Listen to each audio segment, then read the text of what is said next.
অবশেষে আমরা যাচ্ছি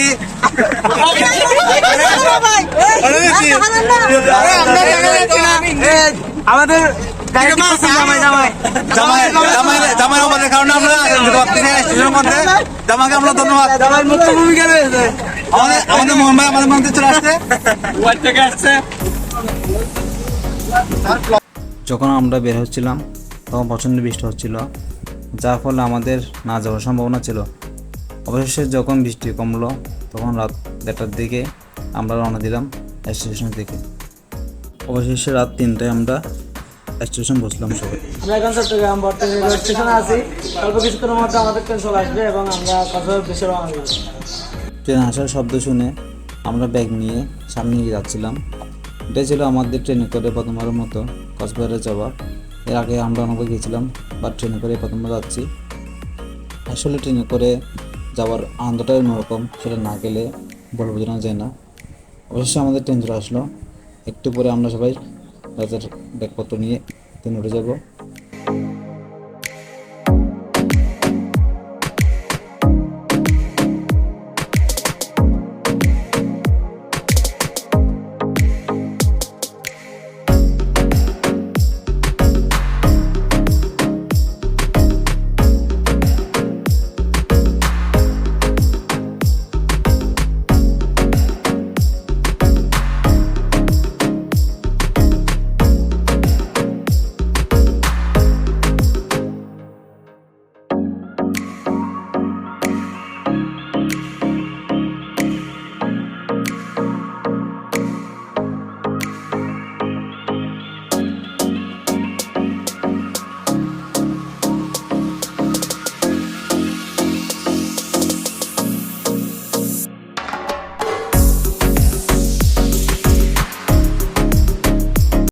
অবশেষে 4:30 আমাদের ট্রেন কক্সবাজারের উদ্দেশ্যে ছেড়ে দিল। ট্রেন যখন ছেড়েছিল তখন আমরা সবাই খুবই আনন্দিত ছিলাম, কিন্তু ট্রেন যাওয়ার সাথে সাথে আমাদের একজন ভাইয়ের মোবাইল হঠাৎ করে চিন্তাকারে জানলা দিয়ে নিয়ে যায়। তখন আমরা খুবই আপসেট হয়ে গেছিলাম। তাই আপনার যারা ট্রেনে করে কক্সবাজার যাবেন বা অন্য কোথাও যাবেন তারা খুব সাবধানে জানলা পাশে বসবেন। চিন্তাকারে যে কোনো মুহূর্তে আপনাদের ফোন নিয়ে যেতে পারে।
সকাল 8টার দিকে আমরা কক্সবাজার রেলওয়ে স্টেশনে পৌঁছলাম।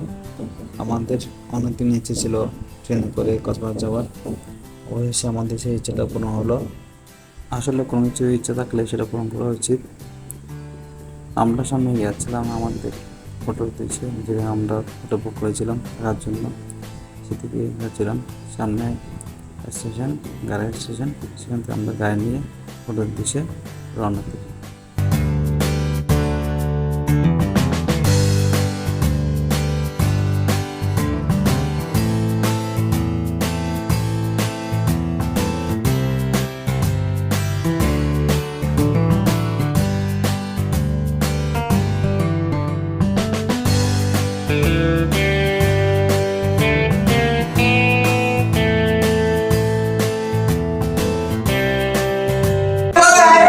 আমরা এখন আমাদের রুমে চলে আসছি। জয় ভাই, তোমাদের সবার রুম কেমন লাগছে? এবার সবার রুম हमको बहुत अच्छा लगा। बहुत अच्छा लगा ना? अच्छा लगा बहुत। ये हमने